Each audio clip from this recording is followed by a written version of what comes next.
being a Jujutsu sorcerer is like running a marathon? What if what's at the end of the road is a mountain of our fellow sorcerers' dead corpses, treading between life and death with each mission, losing the ones you care for with each passing season? The path of a Jujutsu sorcerer is a lonely one, and such is the curse of loneliness laid upon each of these sorcerers who has tried to fight the good fight. From the beginning, Yuji had no one other than his grandfather, no friends, no parents, no siblings, no other relatives, nothing. Even the ties of the two friends they had just recently made at the occult research club had to be severed to not rope them into any more danger of the cursed Jujutsu world. But as he enrolled into Jujutsu High, he had begun to find more and more people like him, people who he could not only just call friends, but also those that he could trust to his very life. When it's your time to go, make sure you're surrounded by others. Don't end up like me. Megumi, Nobara, Todo, Maki, and the others, these friends were able to cure the loneliness that Itadori bore. Nanami, Gojo, Yaga, and Ichiji, these teachers were able to guide him to a better life. But as is the curse of being a Jujutsu sorcerer, soon he would have these loved ones ripped away from him. Nanami and Nobara having been slaughtered right in front of his eyes. Maki and Todo scarred for the rest of their lives. Hana having her limbs torn asunder as he watched helplessly. Megumi having his soul and body stripped away due to his own carelessness. Yuji watched as all of those deep bonds he formed with those that he loved be mercilessly taken away from him. He had gone from having nothing to having it all, and then back to having nothing once more. But such is the life of a Jujutsu sorcerer, and such is the curse that is placed upon Yuji by his grandfather. As long as he is able to, Yuji will keep fighting to help those in need, simply because he can. Yuji is strong. Even weighed down by the sins of all those that have died due to his actions, Yuji Itadori does not have the luxury to stop, nor does he wish to. And it's not as though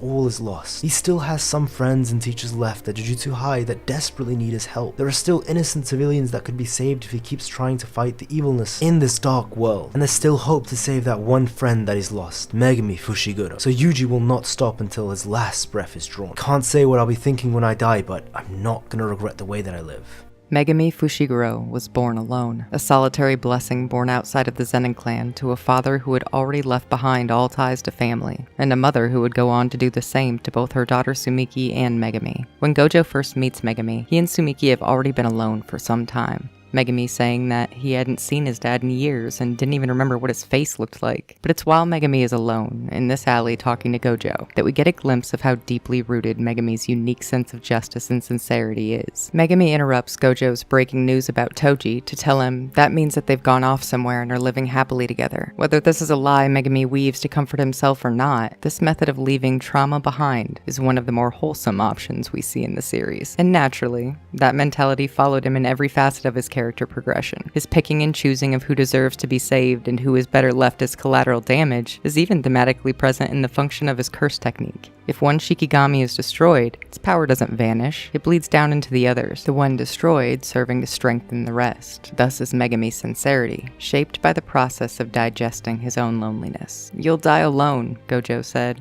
But dying to win and risking life to win aren't the same thing. Gojo flicked Megumi in the forehead and said, "Be greedier." After the Shibuya incident, Megumi asked Yuji to save him first, ensuring that as far as Megumi is concerned, he's at the top of his own list of people worth saving as well, the result of his belief in subjective justice forged during years spent alone. And then, Yorozu's reveal removed the happily ever after moment Megumi had just created to save Sumiki. The truth that his sister wasn't his sister anymore was unavoidable, whereas when Gojo had tried telling Megumi he killed Toji, Megumi was able to cut him off, preventing Gojo from finishing his sentence. But this time, with Yorozu cackling in front of him, there was no option to deny it, no avoiding the devastation. That same sincerity inevitably became a weakness Sukuna was able to exploit in order to take his body. However, Megumi Fushiguro won't die alone. Regardless of whether he dies with Sukuna, or whether he dies 100 years from now of old age, I have a feeling Yuji will always be trying to save Megumi first.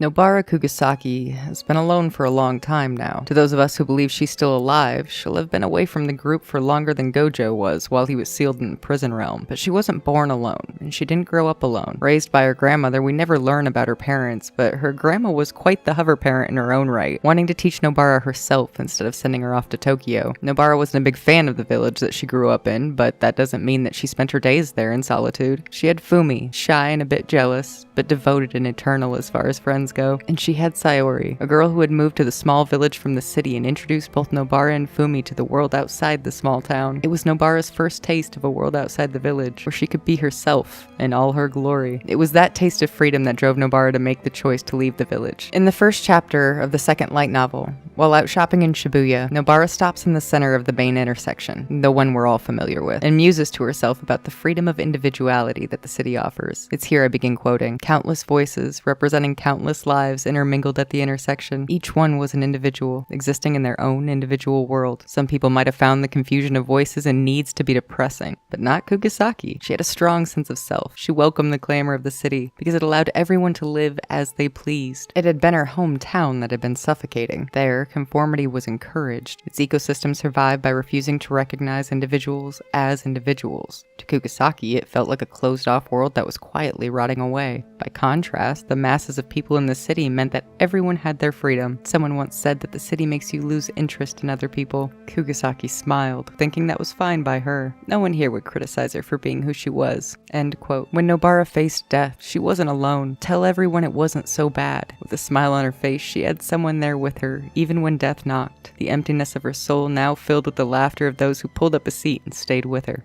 Until recently, Yuta had no one he could call a friend. He had unknowingly attached a curse upon himself, a curse that would cause the rest of his life to be a lonely one. This curse, however, was placed upon him not by someone else, but rather he himself. He didn't want to lose the one that he had cherished the most, so to try and save himself from a lonely future, he had cursed himself. He was never able to make any friends or even enemies due to this curse, Rika, lingering over him and lashing out at those who dared to approach her chosen one, or perhaps the one that he had chosen. He'd even tried to take his own life. I don't want to hurt anybody anymore, so I'm not going outside. But you'll be lonely. And so he did cure this loneliness. Slowly but surely he began to make friends of those at Jujutsu High. Panda, Inumaki, Maki, Gojo. For once in his life he finally wasn't alone. And thankfully, unlike everyone else in the cast, he still has a lot of those that he holds dear to him alive. However, we'll see just how long that lasts, and if the curse of loneliness will claim yet another victim in the future.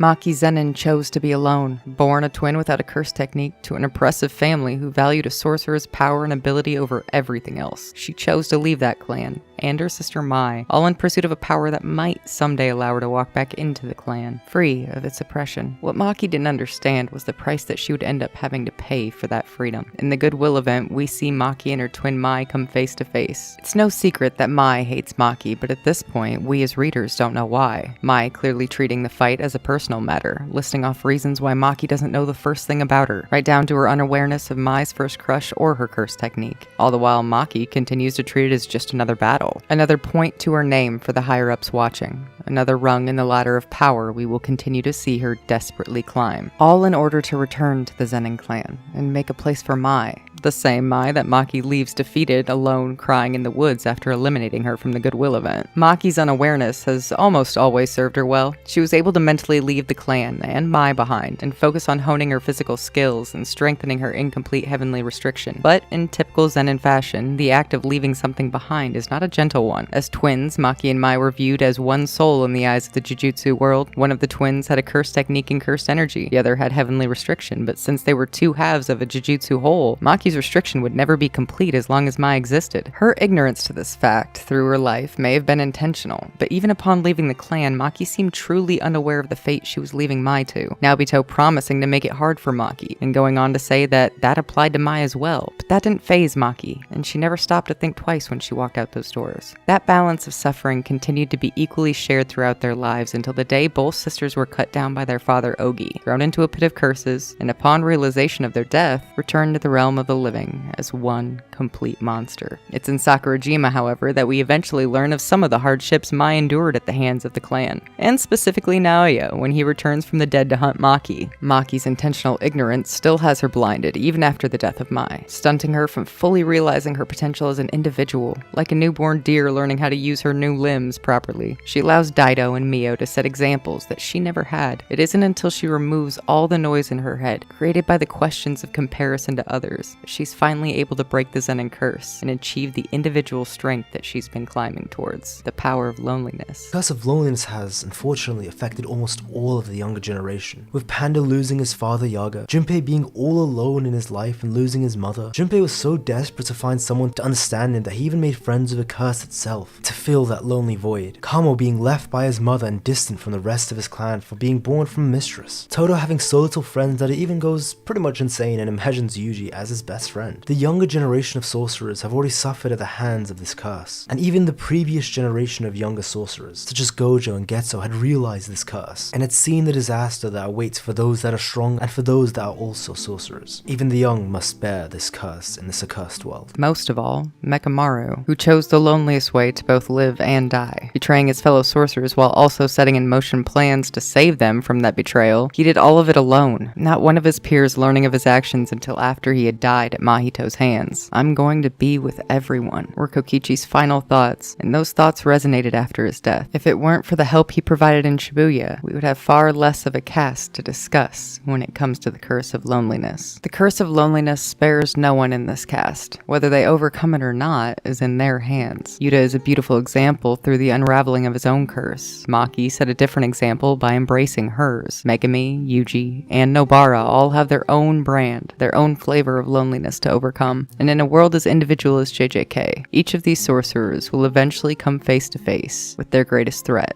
their own curse of loneliness. And thank you very much for watching. This is the first part in a 3-part video series covering the curse of loneliness in Jujutsu Kaisen. We covered the younger generation in this part, the middle generation such as Gojo, Naname, Todo in the next part, and the final part will be covering the ancient generation, so Sukuna, Kenjaku, Tengen, Yorozu. And the next part will be uploaded to the Kogane's channel, so be sure to subscribe to them so that you don't miss it. The Kogane is the one who actually wrote and narrated the other half of the video, and they just did a fantastic job. Even the Megumi coloring in the profile picture was actually done by her, so trust me, subscribe to them so that you don't miss the next part. And they also cover a lot of great content going over the JJK light novels, which is also canon too. And hey, if you enjoyed the video, be sure to leave a like too. It lets me know that you want to see more Jujutsu Kaisen analysis videos like this, and it helps the video out too, so thank you very much. And thank you to all the channel members as well, it's much appreciated, especially to the Honored One members and the Special Grade members, East Kaisen and That Guy Trade, thank you guys especially, but to all channel members, thank you tons. But that's all, have a nice day and take care.